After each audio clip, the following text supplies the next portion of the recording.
So rather than allowing the press in today, Trump put his cabinet in there to be stooges.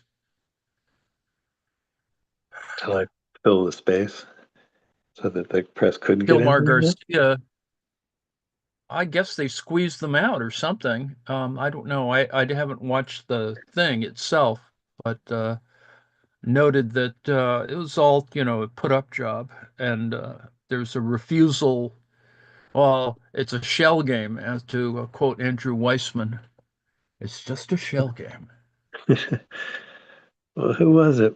I was listening to was blaming, our current state on the press.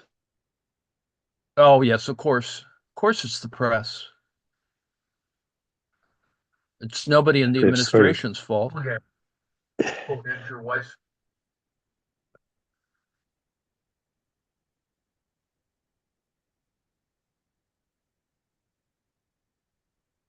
Okay. Yeah, we're going to start on time.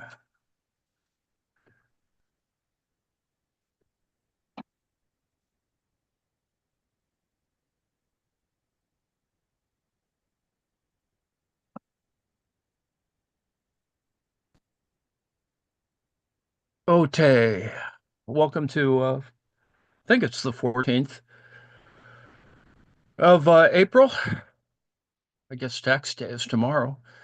Um, welcome to dis&datInformation, the autonomous collective.net.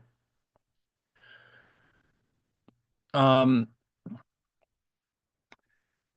I've been sitting in on several different things and this uh, recently and have come across some ideas that are now worth pursuing, or at least writing about, and that I actually have something to say, or at least have something catchy to say. And I probably will crank something out for a précis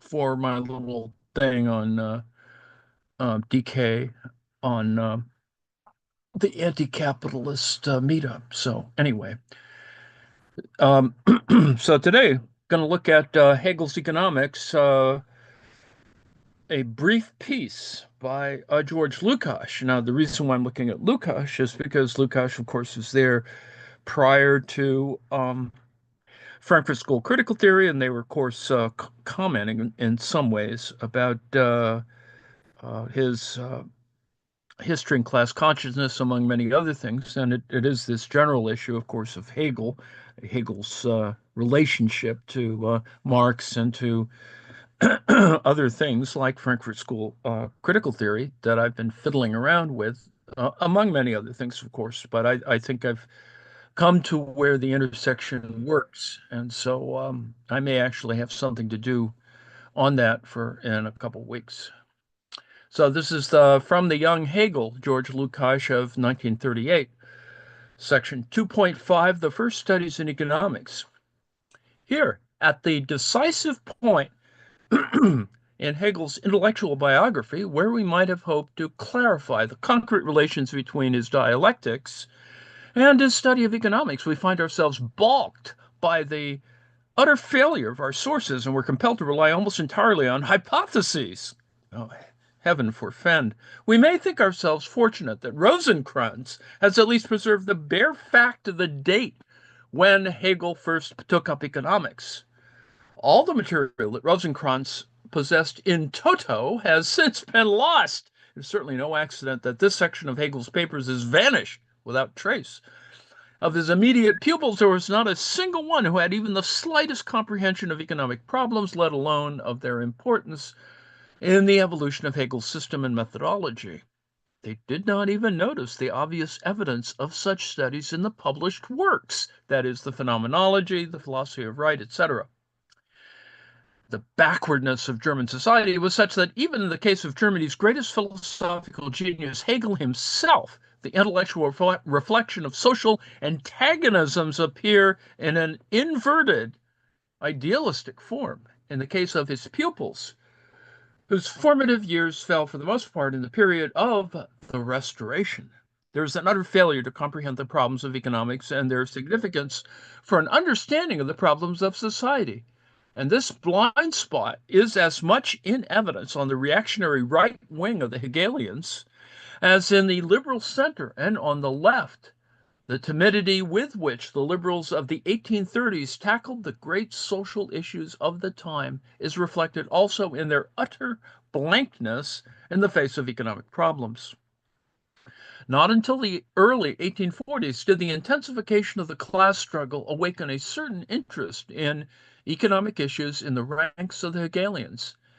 And even then, we find a lack of knowledge and serious study that compares very unfavorably with Hegel.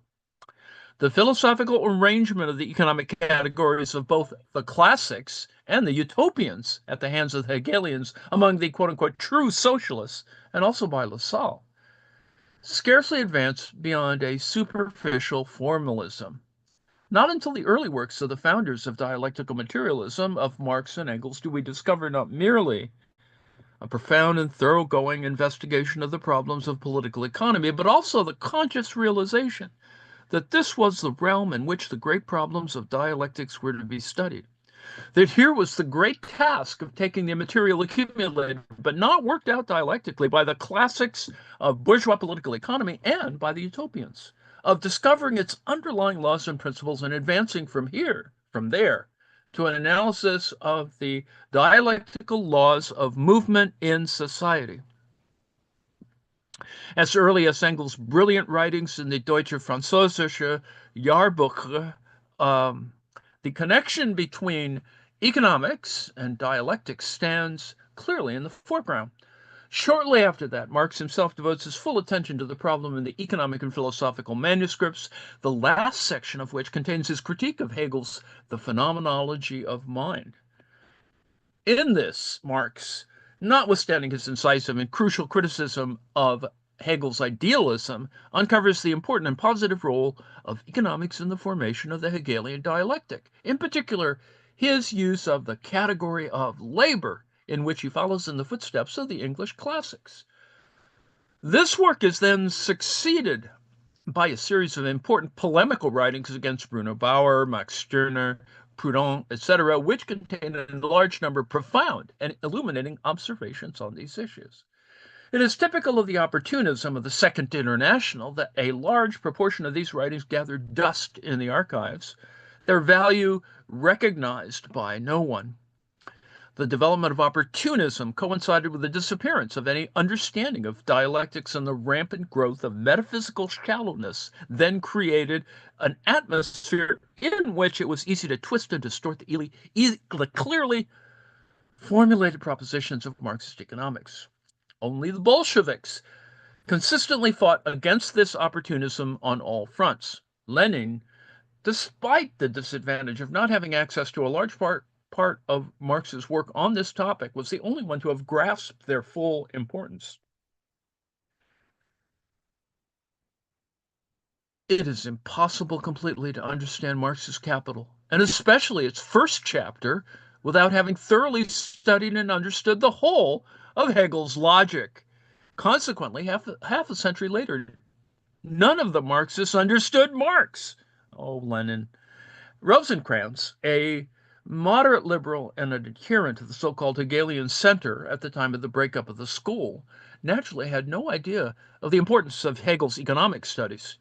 To give the reader an idea of the thoroughness with which the documents have been mislaid, we propose to quote everything that Rosencrantz has to say on the topic in his biography. Later biographers have merely copied from Rosencrantz. The discovery of Hegel's manuscripts in recent decades has greatly increased our knowledge of Hegel's study of economics in Jena, but about the years in Frankfurt, we are as much in the dark as ever. Rosencrantz states that Hegel's interest in economic questions began in Frankfurt, and that it was primarily conditions in England that excited his curiosity. He regularly read the newspapers and made detailed notes from them, which of course have been lost. In Rosencrantz's words, quote, "At the same time, he moved closer to the immediate arena of political events and found his interest in it greatly increased. Above all, he was fascinated by the relations of commerce and property, especially in England, partly no doubt in accordance with the general admiration which the previous century felt for the English Constitution, which was regarded by many as an ideal, and partly because no other country of Europe could boast such a variety of the forms of commerce and property as England. And nowhere else was there such a great variety of personal relationships as a result. As his excerpts from English newspapers show, Hegel followed with great excitement the parliamentary debates on the poor law, the alms by means of which the nobility and the aristocracy of wealth attempted to appease the rage of indigent masses. This passage is followed by a much more detailed account of Hegel's interest in the Prussian prison system. Unfortunately, Rosencrantz mentions no dates. This is highly regrettable, especially as the reader of this book can see that he has misinterpreted Hegel's attitude to England. We do not possess a single remark by Hegel that would lend support to Rosencrantz's view that Hegel was ever a great admirer of the English Constitution or that he regarded it as a model. Understandably enough, he did not concern himself closely with England. On the contrary, the annotated translation of Cart, which was written shortly after his arrival in Frankfurt, and its sharp criticism of the reactionary policies of England, seems to have arisen as an echo of the French Revolution. Thus, Hegel's interest in England seems to have grown in connection with his research into the nature and laws of bourgeois society during his stay in Frankfurt. It would be both important and interesting to discover the precise moment at which Hegel took up these studies, since, in view of the relatively swift changes in Hegel's views during the years of crisis in Frankfurt, a knowledge of the exact dates is very necessary. But Hegel's interest was not confined to the English economy. He also took up the study of economic theory. With reference to this, Rosencrantz states, quote, all of Hegel's ideas about the nature of civil society, about need and labor, about the division of labor and the wealth of the estates, about poverty, the police, taxation, etc., are finally concentrated in a commentary on the German translation of Stuart's book on political economy, which he wrote between 19 February and 16 May 1799, and which has survived intact. It contains a number of magnificent insights into politics and history and many subtle observations. Stuart was a supporter of the mercantilist system. With noble passion and a host of interesting illustrations, Hegel attacked the deadness of this system and sought to preserve man's soul, das Gemüt, in the midst of competition, the mechanization of labor and of commerce. Unquote. We need not waste words on these jejune, uncomprehending remarks. But even from this meager summary, we can see that what an important document we've lost. It is perfectly obvious that Hegel approached the problems of economics from the point of view of his critique of dead positivity, and we would have a much clearer picture of his early attitudes to bourgeois society if only we still possess these first investigations into economic theory. Another factor here is that Rosencrantz's account poses an insoluble problem. In the last sentence, Rosencrantz claims that Hegel sought to save man's soul amidst the mechanism of capitalist society. Now, this would suggest that Hegel's thoughts were running on similar lines to those of the reactionary romantics. In view of Hegel's later development and the general character of what we've seen of his philosophical and social attitudes, this sounds highly improbable. It's true enough that it was only later on that Hegel made his famous remark that the rational is real and the real is rational. But in a general sense, it may be said to constitute the unconscious leitmotif of all his thought from Frankfurt onwards. In the course of our examination of Hegel's economic notes in Jena, we shall have occasion to remark on his closeness to the cynical, the ruthlessly truthful views of the English classical economists who are perfectly willing to expose all the horrors and scandals of capitalist society while asserting that capitalism was essentially progressive. For this reason, we believe that Rosencrantz simply misunderstood Hegel. However, since we can offer no irrefutable proof of our assertion, and since it is an abstract possibility that Hegel said for both Hegel aid for a short time um, inclined towards romantic economists. Inclined towards romantic economists. We can only regard our rejection of Rosencrantz's interpretation as a hypothesis. Nevertheless, we believe that the reader, who has followed the entire development of Hegel's thought, will agree that our hypothesis is correct. It is not really possible to estimate the influence of Stuart's particular economic principles on Hegel, not only because the commentary has been lost and we cannot know which sections impressed Hegel, which he agreed with and which he rejected, but also because his reading of Stuart did not lead to any immediate attempt to apply the newly acquired economic principles to bourgeois society. What we have said earlier on about the discontinuities of the Frankfurt period applies with particular force here. Having spent 3 months on the problems of economics, Hegel simply turned to his chief work in Frankfurt, The Spirit of Christianity. Of course, as we shall see, this essay does not neglect the problems of society, but its immediate theme is different, and the change in his socioeconomic views only makes itself felt in a few places. And even then, in the most general philosophical terms, not until the period in Jena do we come across manuscripts which directly concern themselves with social problems and among which economics are given an explicit and prominent position. Nor can we know with any certainty just how important economic problems were in Hegel's last work in Frankfurt, The Fragment of a System of 1800, since, as we shall see, only 2 small fragments of this work have survived. But in the Jena manuscripts, there is evidence that in addition to Stuart, Hegel had read the works of Adam Smith. And given the great abstractness of Hegel's statements about economics, his exclusive interest in the great universal problems, it's hard to show the impact of details. All the same, it's highly probable that the study of Adam Smith was a turning point in Hegel's evolution.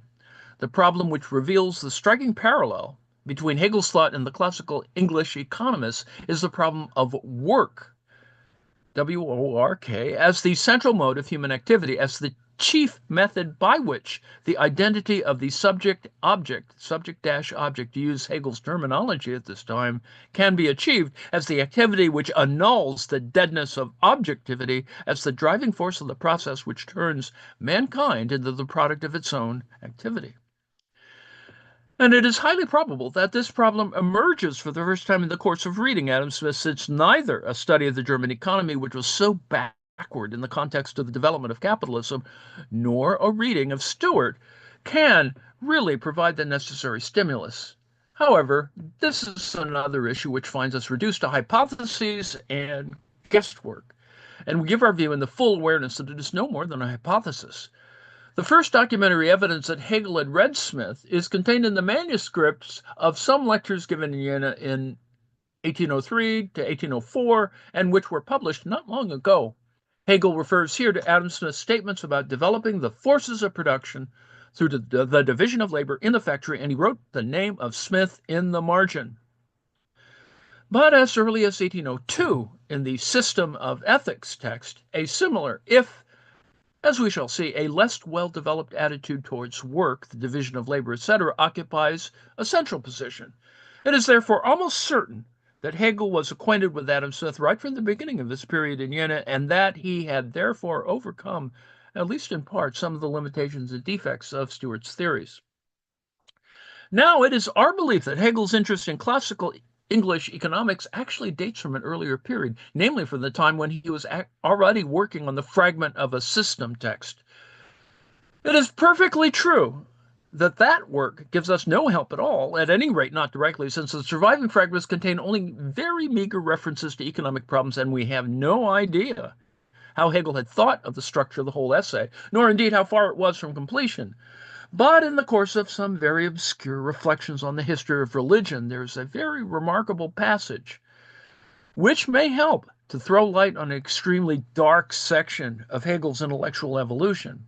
In this fragment, Hegel deals with the place of religion in man's life, with the annulment of objectivity, of dead positivity in relation to men and things. The social and philosophical problems that this discussion provokes must be postponed for our detailed analysis of the entire fragment. We wish here to emphasize only one moment. In this, Hegel writes, quote, "But it is necessary that he, that is man, should also put himself into a permanent relation with objects and thus maintain their objectivity to the point of completely destroying them," unquote. In the Frankfurt matter, already familiar to us, Hegel analyzes man's relation to property and hence to the dialectics of positivity in life. In this fragment, he finds a solution in a very curious and highly mystical theory of sacrifice. He continues, quote, "Man would be unable to unite himself with the infinite life because he would have kept something for himself.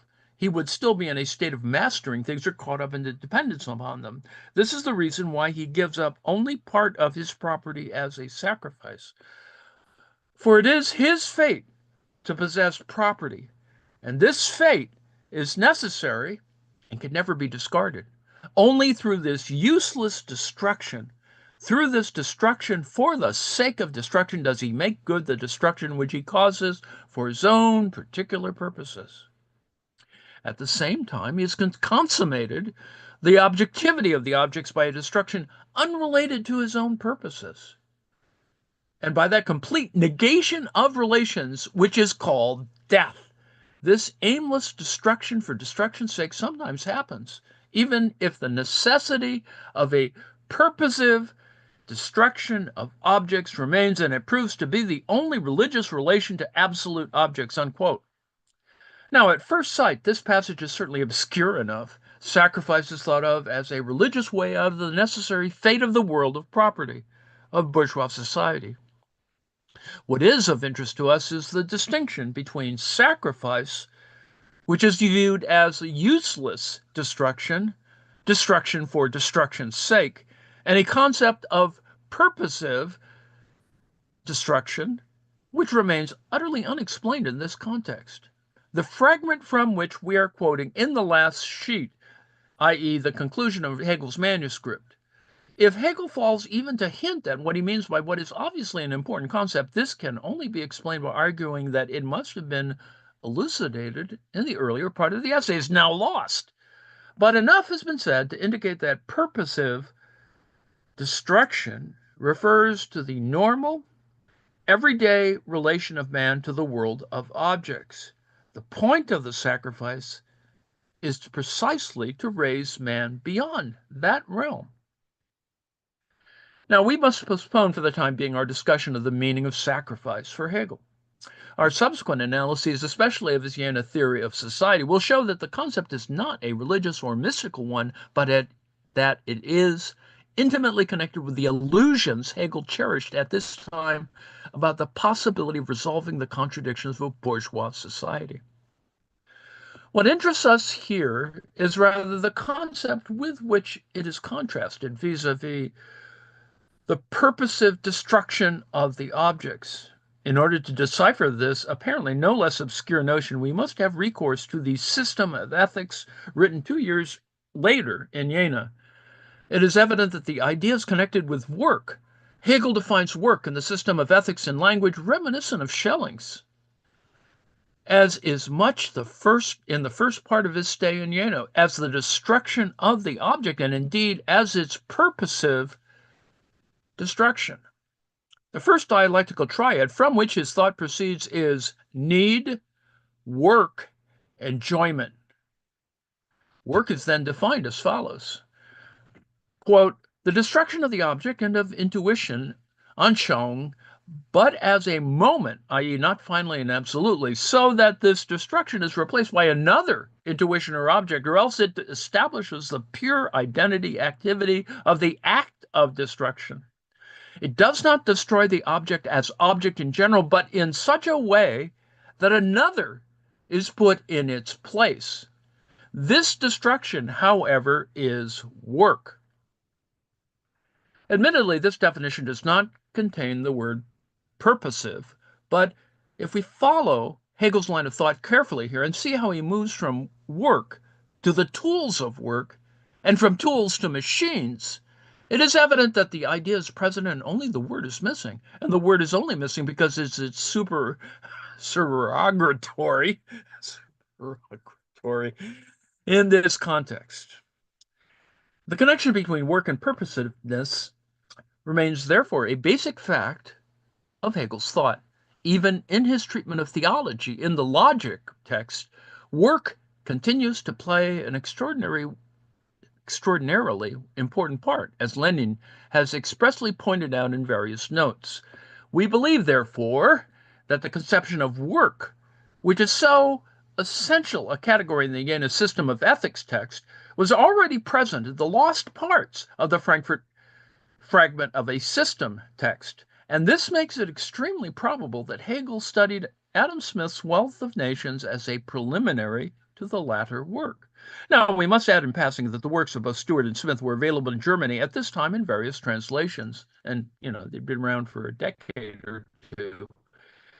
In the circumstances, it is exceptionally difficult to isolate the influence of particular English economists on particular ideas of Hegel's. However, we may draw attention to a number of elements in Stuart, which undoubtedly had a lasting effect. Above all, Stuart was, as Marx shows, the real historian of economics among the classics.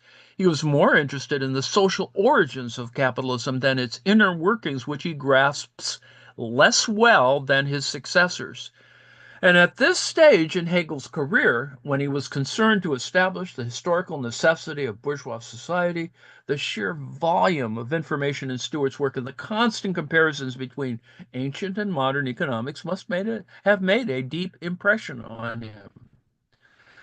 Beyond that, however, it can be argued that Hegel may have found it much easier to accept certain retrograde elements in Stuart, which had been superseded by Smith's much clearer and more radical insights. No doubt, Hegel fought dead positivity wherever he found it, and this would have led him to sympathize with Smith's efforts to eliminate certain obsolete elements of the old economics with its wholesale fetishizations. But such outmoded views may have deep roots in the economies of backward nations. The relation between the economy and the state, for example, could only be analyzed consistently in England, in the works of Smith and Ricardo. Marx has frequently shown how French economists of the Napoleonic era clung to all sorts of outmoded attitudes on that very question. This was even truer of Germany, and the very much slower growth of economics in Germany meant that misconceptions about the economic role of the state lasted well beyond Hegel's day. One need only think of Lassalle and Rodbertus. When in addition we remind ourselves that Hegel in his Jena period entertained many false hopes about the possibilities of resolving the antinomies of bourgeois society along Napoleonic lines, it is only too easy to understand why Hegel should have leaned more towards Stuart than Smith on this issue. But there is one further aspect in which Hegel never departs from a view held by Stuart and never reaches the point of understanding the great advances made by Adam Smith and Ricardo in formulating the laws underlying capitalist economics. We refer to the problem of surplus labor and surplus value. Marx, in his critique of Stuart's economics, makes the point that Stuart remained imprisoned within the old theory of making a profit upon alienation. It is true that Stuart does distinguish between positive and relative profit. The latter is profit upon alienation. Marx says of the former, positive profit arises from augmentation of labor, industry, and ingenuity. How it arises from this, Stuart makes no attempt to explain. The further statement that the effect of this profit is to augment and swell, quote, the public good, seems to indicate that Stuart means by it nothing but the greater mass of use values produced in consequence of the development of the productive powers of labor, and that he thinks of this positive profit as quite distinct from capitalist profit, which always presupposes an increase of exchange value. So that's an interesting notion. When we come to consider Hegel's economic views in Jena, we shall see how deeply entangled he is in ideas of this sort, which were so retrograde by English standards. the more progressive ideas that he had gained from a study of Adam Smith and a greater awareness of the facts of the English economy do indeed enable him to perceive certain economic contradictions in capitalism, particular antagonisms between capital and labor, and he is able to discuss these frankly. But he never succeeds in unveiling the mystery of real capitalist exploitation. Indeed, he never approaches as close to it as the English bourgeois economists. Now, this is a barrier that he will never surmount, and the reason is not far to seek. His knowledge of the conflict between capital and labor only comes to him from reading about international economic relations, not from his own experience, from real insight into capitalism and ordinary life. That is to say, the barrier here is an intellectual mirror of the primitive economy of Germany. Naturally, the size of the barrier is even further increased by Hegel's own idealism, in particular by his inversion of the relationship between law and the state on the one hand, and economics on the other. But as we have shown, his idealism is itself rooted in the same soil. Thus, the economic backwardness of Germany does not have any single direct influence on Hegel, nor does it directly distort many of his most brilliant insights into bourgeois society. His effects are various, complex, and often impinge on his thought in unexpected ways. Now, we shall discuss Hegel's economic views in detail when we come to analyze his attempts to systematize them in Jena. For the present, it is enough if we briefly indicate the immediate effects of Hegel's study of economics and the nature of his approach to the problems of bourgeois society. The decisive moment is contained in the long passage from the fragment of a system text already quoted. From this point onward, Hegel regards economics, the economic life of men, their determination by their economic relation to each other and to things, as an inexorable fate. The Hegelian concept of fate will be analyzed fully in the next chapter. We have already seen the seeds of this view in the first notes of the Frankfurt period, when Hegel made a number of complex observations on the possibility of harmonizing property relations with love. But the idea was only treated sporadically there. Here it becomes a crucial issue. Earlier on, it was just one of the problems of subjective love. Here we find it defined as fate and opposed to the highest representative of religion, Jesus. Part of Hegel's conception of fate in Frankfurt is the idea that to struggle against a hostile power that has the same consequences as to evade it, this is in fact the expression of the inevitability of fate. However mystical many of Hegel's utterances sound on this point, they yet contain a much more realistic core of truth about history and society than is to be found in the other German philosophers of this time. Namely, his rejection of the very common idea still prevalent among intellectuals that a man can stand above his age and his society, that he can take up a theoretical or practical position from a standpoint external to his society. Now, in this sense, property is treated in the Spirit of Christianity text as an ineluctable fate. Since in that essay, Hegel's reflections concentrate on the possibility of realizing the teaching of Jesus in society, it's natural that he should keep returning to the passage in the New Testament about the rich young man whom Jesus advised to dispose of his property to gain salvation. We may remember that Hegel had already referred to this passage in Bern, but he had confined himself to the observation that it illustrated his argument that Christianity is concerned exclusively with quote-unquote private individuals.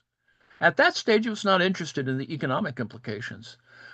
Only now does he focus on the latter, but he does so with a vengeance. In the plan for the Spirit of Christianity text, he is only concerned with Jesus' escape from economics. Since property and possessions cannot constitute a beautiful condition of life, Jesus turns away from them. The next step in Hegel's development is that he tacitly dismisses the various subjective compromises with which he had experimented. He says, quote, "The kingdom of God is a condition in which God rules, and all determinations and rights are annulled." Hence his words to the young man, "Go, sell that thou hast. It is hard for a rich man to enter into the kingdom of God." Hence, two, Christ's renunciation of all possessions and all honor. These relations with father, family, property cannot become beautiful. Therefore, they should not exist at all, so that at least the opposite state of affairs might not exist either. No further consequences are deduced in the plan.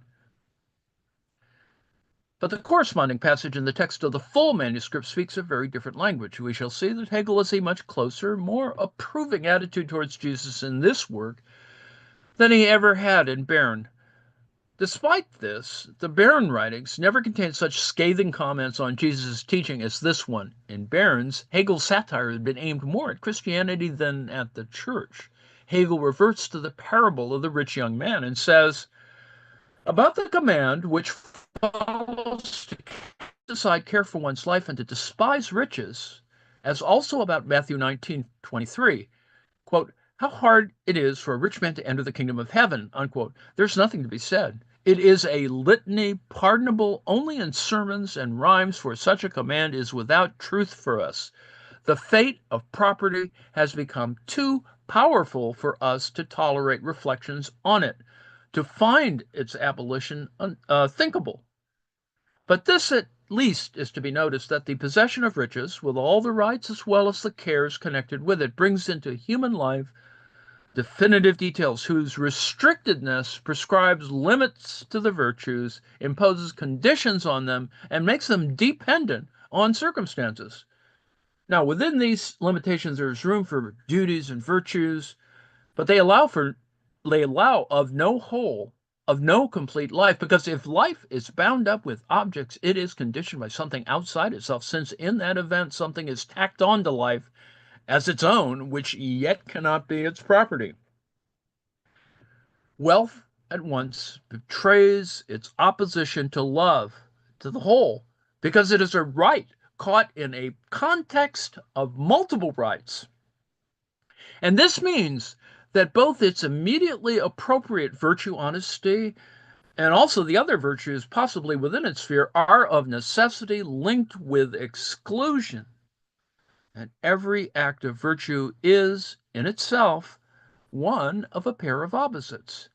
A syncretism, a service of two masters is unthinkable, because the indeterminate and the determinate cannot retain their form and still be bound together.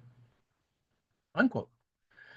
We can see here that Hegel has gone far towards recognizing the necessity of bourgeois society, and though his insight is still clothed in the mystical terminology of his view of fate, we see also, harking back to the last chapter, that his attack on Kantian ethics, his assertion that a conflict of duties is inevitable, is closely bound up with the conception of society, now slowly crystallizing. We shall see in the course of our analysis of the longest manuscript of the Frankfurt period that on the basis of this conception, the tragic conflict of values now reaches right into Hegel's view of religion and affects his attitude towards Jesus himself, even though it was Jesus Hegel had looked to in Frankfurt above all to resolve these conflicts.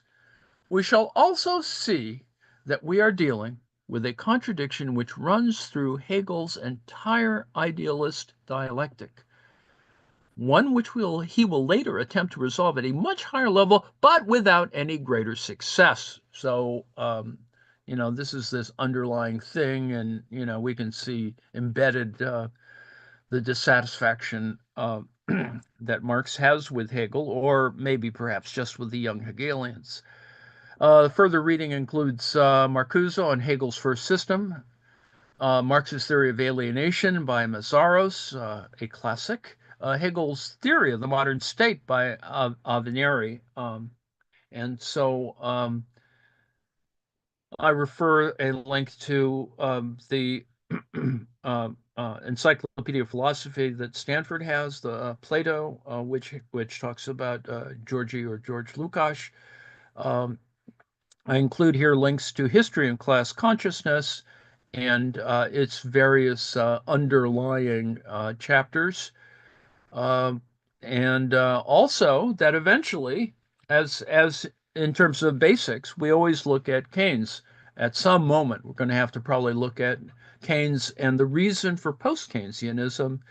And to that end, I put a little table in here from the introduction to post-Keynesian economics that compares in column one neoclassical theory with Keynesian theory. So you can hear and see that key concepts, rational behavior and equilibrium of neoclassical theory are contrasted with effective demand and animal spirits. And in fact, it is the effective demand question that drives much post Keynesianism. Now, behavior, as in neoclassical theory, is rational behavior by selfish individuals, and that gets us into von Hayek and Mises, et cetera, et cetera. Um, Compared with the animal spirits, the non-rational behavior and the conventional in Keynesian theory. And these are differences, important differences that one can see implied by, well, the math, if nothing else. The concept of markets is a market clearing concept and price adjustment, which occurs under neoclassical theory, which is sort of the bread and butter. But the reality, of course, and Keynes showed this. This is people who deny this and couch it in math or whatever. As a set of expectations, for example, is the reality that some markets don't clear, some markets never clear. Anyway, and then the issue of money, which is important to modern money theory, the classical dichotomy, money is neutral in the neoclassical theory. And in fact, the neutrality of money, you could say that from one particular perspective, there's a kind of cargo cult for it in certain Marxisms and not in others. Keynesian theory looks at endogenous money creation, endogenous financial instability, which can be, in the post Keynesian context, met in some ways by some sort of new theories of fiscal policy. Unemployment, voluntary or due to rigidities, no one is responsible, there's no institutional element, blah, blah, blah, blah. In Keynesian theory, it's involuntary due to lack of demand on goods markets. This is trying to explain the depression or recession, some of which may come to us soon.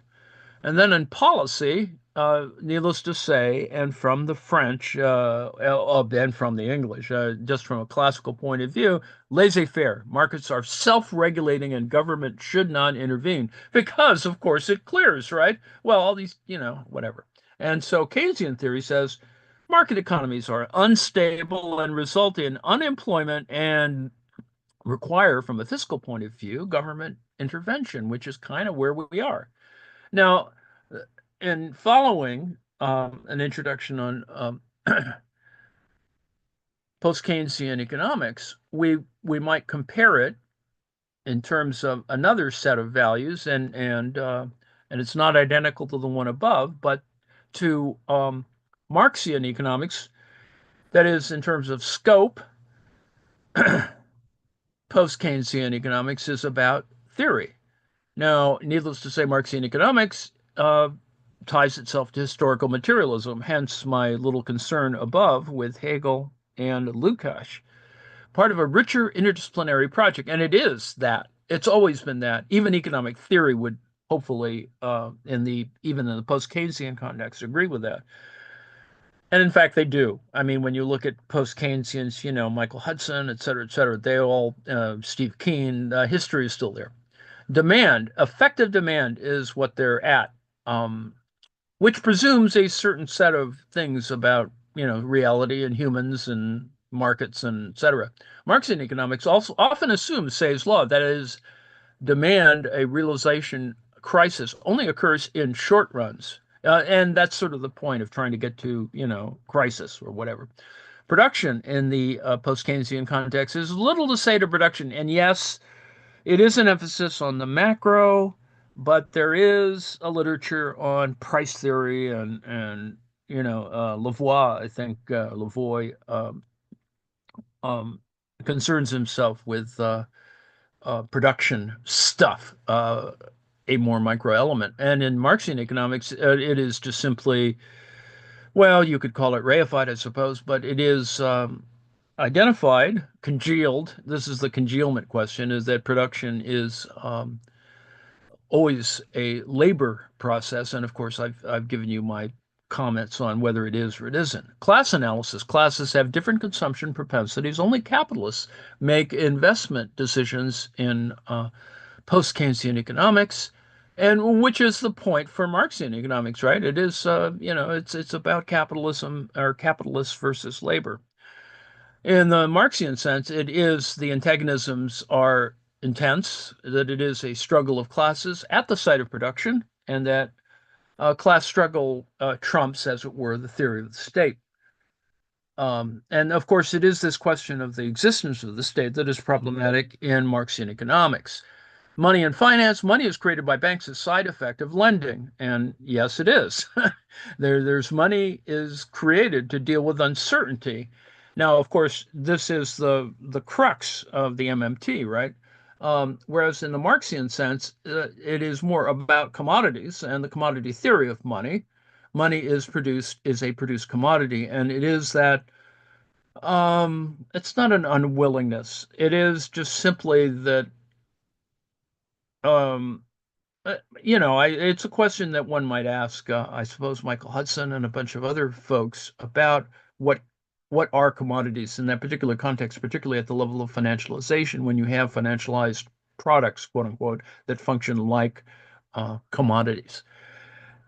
Not commodities as a special category, but commodities in general, because it is a function of, it is a form, as it were, of money, or its form relates to a commodity form that is money. Unemployment, a lack of effective demand, no tendency to full employment, and that's the Keynesian sort of thing. Whereas, and really important to Marx, and of course, some people will deny that the reserve army exists, but geez, there are a bunch of underemployed folks, and I think you can't ignore it. And I think Marx, hints at this, and it's one should not ignore it. And particularly, it makes the math problematic. But as I tried to point out, is that there are Marxists who are trying to figure this out, and the integration of computer science with cognitive science, I think, is going to get there. Industrial reserve army is necessary to discipline the workers. Well, I don't know if that does it.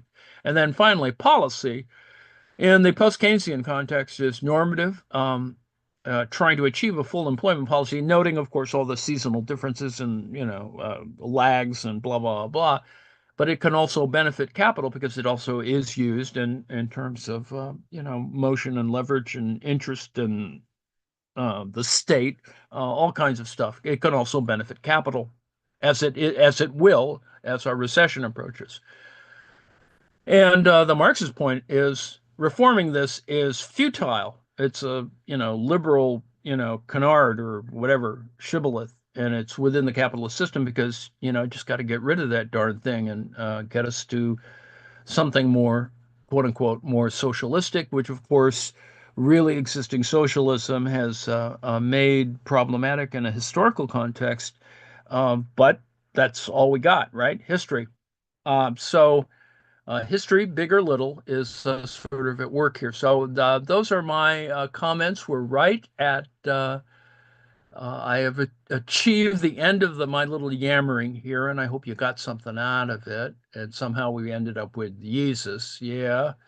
Um, thank you very much for the comments.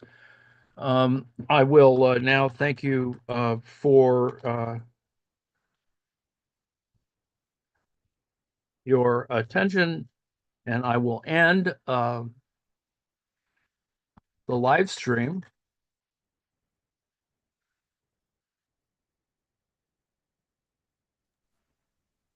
Stop the share.